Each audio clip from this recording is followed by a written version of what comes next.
Okay, so first is this is the full detailed lesson plan. So I have here the objective.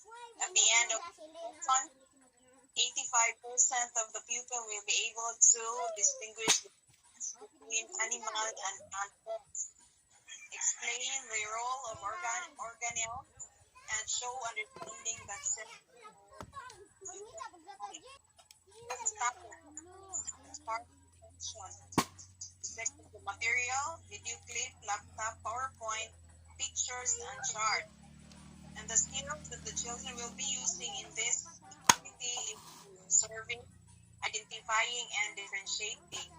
So the whole one is the procedure where we compare the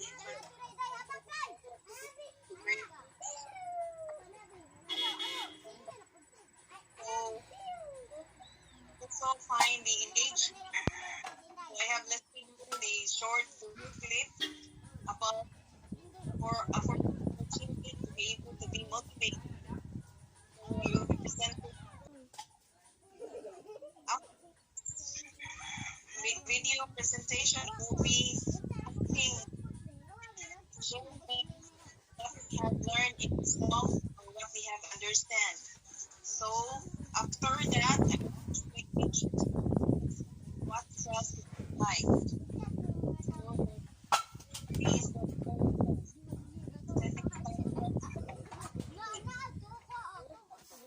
is also in this exploration. So 5 group with 6 members. So each members must participate. So the thing for is the explanation of happened analysis, questions and answers based on the given activity. So there is a raising of questions here and verification. So the organization. So the 3.5 is elaboration. So provide pupils with an illustration or chart of animal and plant cells. So let the pupils identify the plants, the parts of the cell and their role. So the next is the evaluation. So I have listed here the identify the differences, similarities of animals and plant cells using the Venn diagram. So the first is in my list the proponent Robert Hooke is the one who discovered the cells. He made almost 60 observations with his microscope of everything from bread, mold, linen, and silk to wild oats and corn. It was while Hooke was looking at pork under the microscope that he concluded that the pores of the pork reminded him of the cells of monks. Thus, he called them cells. Micrographia was the first book to describe the most minuscule aspect of life, and it was an instant hit across the English Channel. On the content was another brilliant scientist who had likely came across Robert Hooke's micrographia.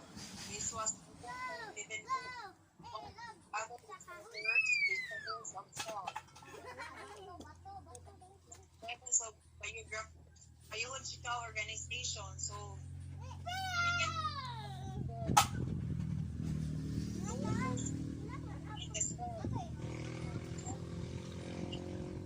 so what is cells? So the cells is the smallest unit of biological organism. What biologists consider it alive. So cells is the basic structural functional unit of life.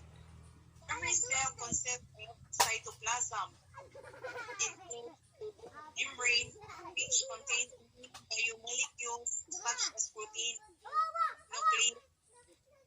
So the cell is shaped varies about different types of function to keep the entire system alive.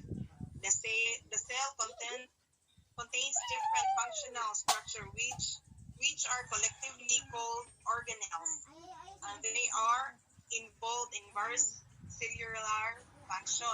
So organelles are the membrane bound present within the cells and are distinct in their structures and functions. They coordinate of their function effectively for the normal functioning of the cell, for them the functions providing shape and support, whereas some are involved in the locomotion and reproduction of cells. So this is what cell looks like. So this is the part of the cell and their function. So ribosome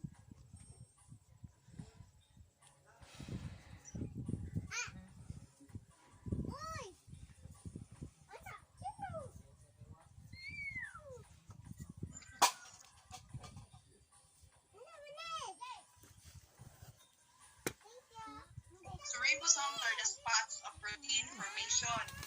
They are not, therefore, are found equally to eukaryotes and prokaryotes.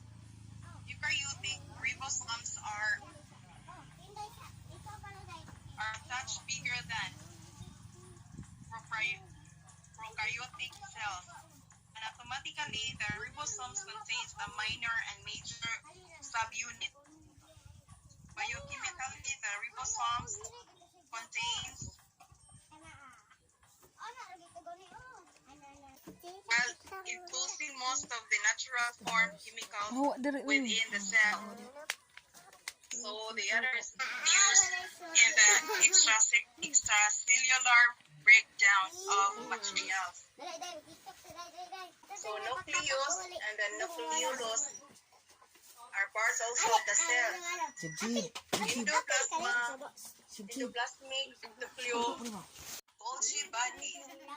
So Golgi complexes are compressed tops of membrane-bound pouches.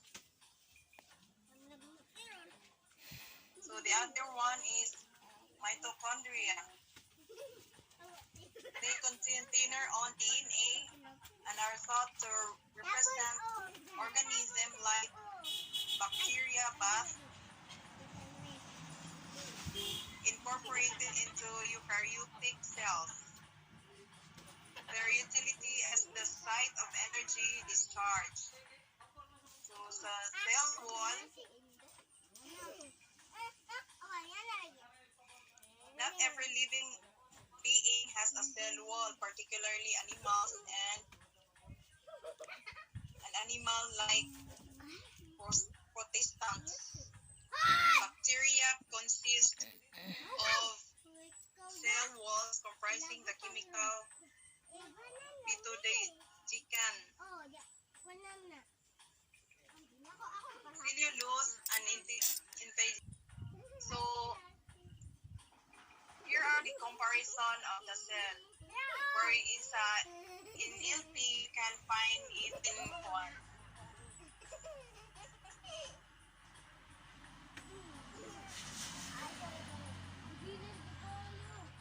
So in this part of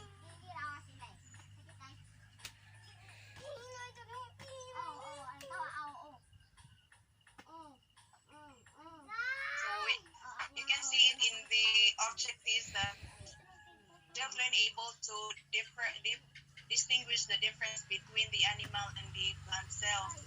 So this is their comparison. The animal is the animal cell and this is the plant cell. So for the elaboration, this is the activity that I will be giving to the pupils or the children. Animal versus plant cell. So they're going to name the different parts of the cell from animal and plant cell. So in evaluation, so this is example of Venn diagram that we are going to write the differences and similarities of the cell. So that's all for the topic that I have been prepared. So what would be your opinion or your suggestion? Excuse me, ma'am. Yes.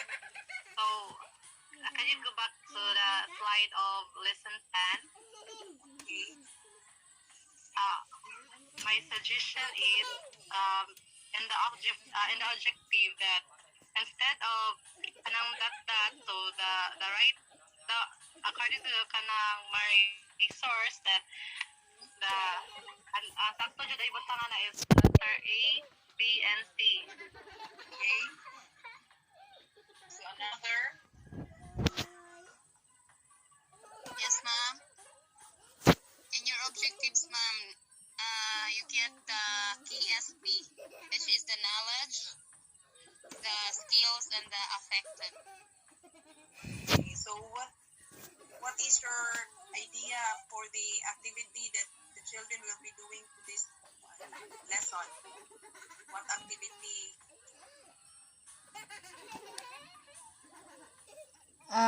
Kuan kanang get the, for example, a child can get any of the materials that can be found in their environment and compare it to the other organism that they can find in the environment. Okay. So what else?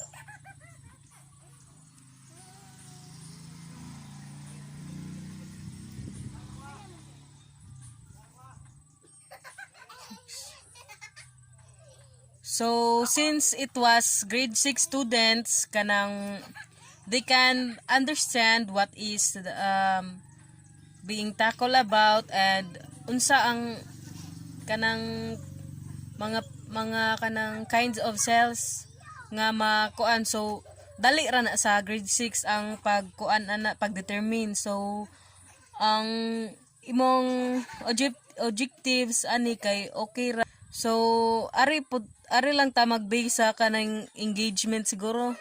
Kinahanglan ang bata ato yung kwaon kay murag buringan siguro kasagaran bata basta mag-isgot na og if we talk about kanang science.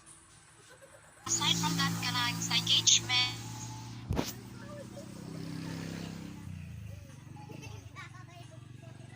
teacher o kanang mga activities nang ma-answer nila o gali lang nila makuha.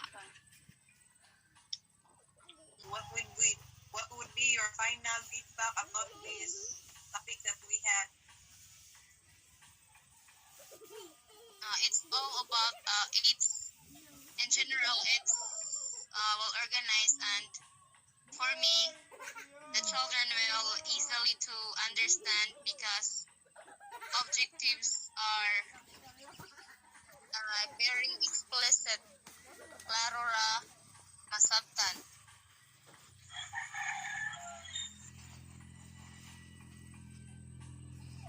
Okay, that's all. Or do you have any idea? That's all, ma'am.